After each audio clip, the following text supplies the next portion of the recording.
Hello, everyone, and welcome to Equals, the podcast about inequality. I'm Grazielli, and I know it's weird not to have someone else introducing themselves here, right? Equals normally is co hosted, and today is not different for the interview. Max is also going to join the interview with me, but for the pre and post, you are lucky enough to have just me. I'll explain the reason, but first, is advocacy a daily word in your vocabulary? If not, it's an active support of a specific cause, policy, or person's right to create change. And when there is a cause being recommended and advanced, things can change fast, really fast. That's what happened with today's episode and the need to re-record the pre and post of it for you to get the most up-to-date information on the topic. But Max is on leave. So, without further delays, we've all heard of the IPCC, International Panel on Climate Change, and how it has made a revolution on the way that the world fights climate change with data. Now, a group of world leaders, economists, and experts are asking, why don't we have the same thing for inequality? On today's episode, we are diving into a proposal for an international panel on inequality, or the IPI. We are joined by Isobel Frye and Katy Chakrabortty, two experts who are right in the middle of the negotiations to make this IPCC for inequality a reality. First question for you, Isobel. A simple one, really. What is the International Panel on Inequality, and where did this idea come from? So, beginning of last year, the South African President Ramaphosa, had an idea to establish an expert panel on inequality. Equality was one of the three themes of the South African G20 presidency. And the idea was to bring together a number of global experts to produce a diagnostic on inequality. And that's really where this concept of the inequality emergency came up. But in so doing, and actually even in the initial thinking, in consultation with Professor Stiglitz and the South African government, it was clear that there needed to be a legacy beyond a diagnostic report. The diagnostic report, of course, was the one that was eventually delivered to the Leaders' Summit of the G20. But there's always the question, once the diagnostic has been delivered, what then? And so slowly but surely, flesh was put to this idea of the International Panel on Inequality as a international hub of expertise. So it's very scientific in terms of gathering regular reports and data from across the world on measurement on inequality, as well as tracking successful initiatives on reducing inequality, and of course anticipating or watching trends where inequality is growing. So that was the origin. It was really birthed by people trying to answer the question, how can we ensure that this moment, this heightened point on inequality sets a path for its dismantling and reduction? And we know that there are hubs of inequality experts around the world, but this was really an uber body which would be able to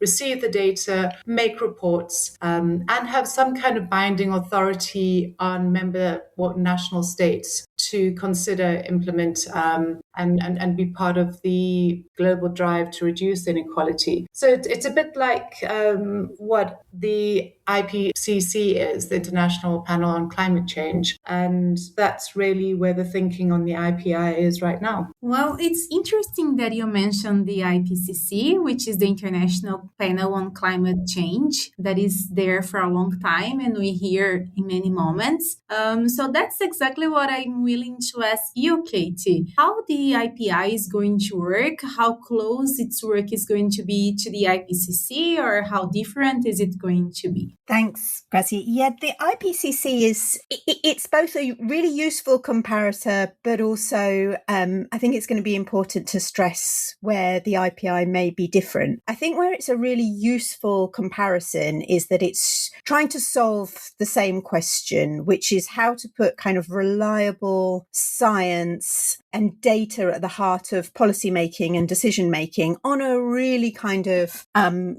critical long-term common action problems, climate change on the one hand and inequality on the other. Vision of the IPI is an independent, impartial, respected panel of experts who can collate the latest information and analysis, as Isobel says, and put that report towards policymakers, not saying what they must do, not being policy prescriptive, but giving them a really firm basis for action and indeed collaboration, because like climate change, we're going to need to act on inequality together. I think the other really strong parallel with the IPCC is that it builds on collaboration between academics. So there are lots of existing networks working on inequality, lots of hubs of expertise. This isn't coming in as any kind of cooperation. The IPCC works as a kind of network of networks to strengthen their collective impact through voluntary contribution to reports.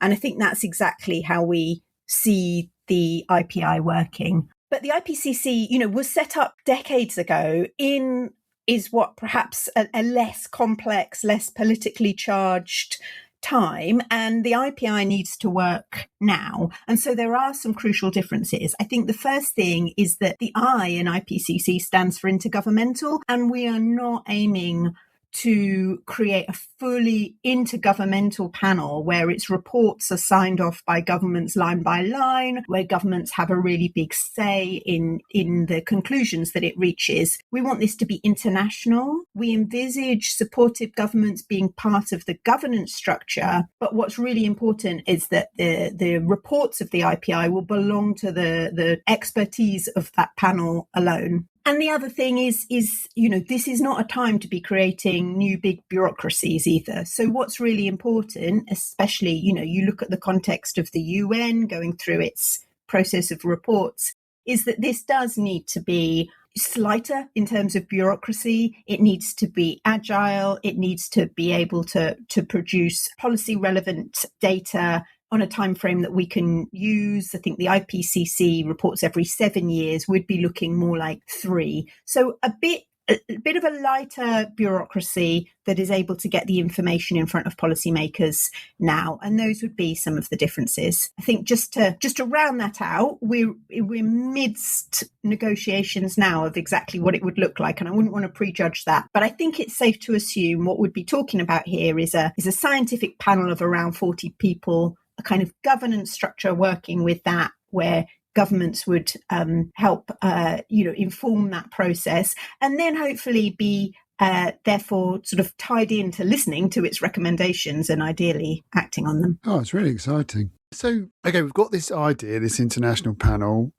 We've got a kind of some models for what it could look like, but Isobel, can you give us some idea of, since the idea came out around the G20 last year, how much support is there for this idea? What kind of governments have said they think it's a good idea, and, how much traction has it had politically? Well, of course, the idea originated with the South African government, and it's something that they are championing politically very vigorously on many different platforms. So that's great to have them as behind it. After the G20 Leaders Summit last year, an op-ed was written by the presidents of South Africa, Brazil, and Sanchez of Spain. So that gave a very clear sort of troika of governments who have come together on behind a number of different progressive initiatives, taxation, etc. So they were the founding 3. Since then, Norway has come on board, and that's really important because it sounds the political buy-in from the global north. And Germany has also been very interested in it. The most amazing addition to the political support to the IPI was achieved on Sunday, so the 15th of Feb, when President Ramaphosa introduced a resolution to the AU Heads of State Summit calling for endorsement of the IPI. And that was a unanimous endorsement. So 54 states are behind it through the African Union. And we do anticipate that kind of regional political support will lead to a sort of further work within the region, but it will also be an encouragement to other regional bodies to consider it. So it is an idea which, when presented, certainly catches enthusiasm. And we've just been delighted that it's also caught political support and political will. Yeah, it does seem like it's getting a lot of support. And there was also that open letter from economists and experts, and various people seem to think this is a good idea. So just one question. When we started making the comparison with the IPCC, I was like, oh, perhaps this is going to be an initiative along the United Nations. But now listening how it's going to work, it seems more like a platform of action, or maybe a coalition of those those who are willing to engage. Is there a specific space or where it's going to be hosted or not? And is there an attempt to have all countries there, or really just those who are really willing to engage? Yeah, I think you've put your finger on one of the kind of central dilemmas we're wrestling with here. And I think it's a dilemma that is in the air really at the moment as everyone tries to work out what multilateralism and cooperation looks like. So what we're trying to balance as we're designing this thing is, on the one hand, it would be fantastic if this were a recognised, truly intergovernmental body with a UN mandate and an expectation that every government were to listen to its findings. But on the other hand, with an issue like inequality, and this is where it is a bit different from climate change, it is data driven, it is research driven, but it's a social science perhaps rather than a natural science. And I think therefore we've got to be really careful of kind of political capture of the panel, of governments limiting its ability to independently launch inquiries and independently reach findings. And so we're, as well as that kind of it being a sort of an authoritative space, perhaps within the UN, etc., we've really got to balance its independence. And we're talking to a lot of different people to try and get that balance right. So, on the one hand, there are a lot of similar panels or an array of panels that we can take inspiration from. The IPCC is one, but just recently they've succeeded in setting up an international panel on AI science, for instance. Actually, what a landmark achievement it would be if this panel was set up. I mean, those of us have been working on inequality for a while. It wasn't that long ago that it really wasn't the done thing to say that inequality was a problem compared to poverty. Either people refused to believe it was happening, or it wasn't the thing to focus on when, absolute poverty was the problem. And, to get from that point to a point where the G20 was taking note at heads of state level of its first report on inequality. And then if we can succeed in bringing out of that a first piece of internationally recognised global architecture to tackle a recognised inequality crisis, that in itself will be a huge legacy for Professor Stiglitz, for South Africa, for those involved in pushing it. And so, yes, we really need to think of the details about getting the governance right. I'm sure it will evolve, but establishing this is a really fantastic aim to try and complete this year. That does. Very inspiring, Katy. So yes, Katy, when you put it like that, it does sound really cool. And I think we all really hope that it happens. So, I mean, last question really for both of you, kind of building on that, is given your understanding of the politics, particularly geopolitics at the minute,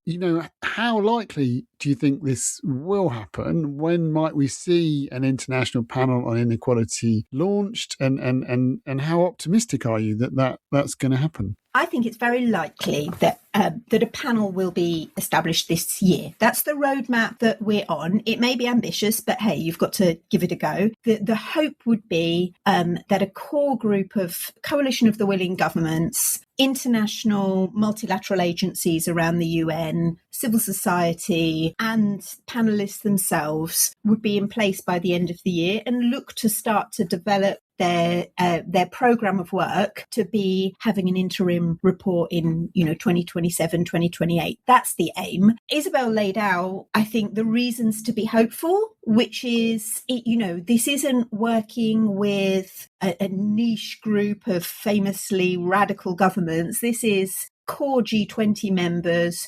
core European governments, and there's a wider group of others who I think are sort of watching with interest and ready to support. The feedback that we've gotten from parts of the multilateral system, UNCTAD in the UN, the ILO, research institutions related to the UN, and really importantly, other leading scholars and really important institutions, the Paris School of Economics, the Stone Centre, WITS in South Africa. Everyone thinks this is a good idea. I think just coming in there, during the AU Heads of State Summit, President Ramaphosa also mentioned South Africa's intention to seek a UN resolution supporting the whole International Panel on Inequality. I also just wanted to come in about why it's important in the current states of polycrises that we're having. For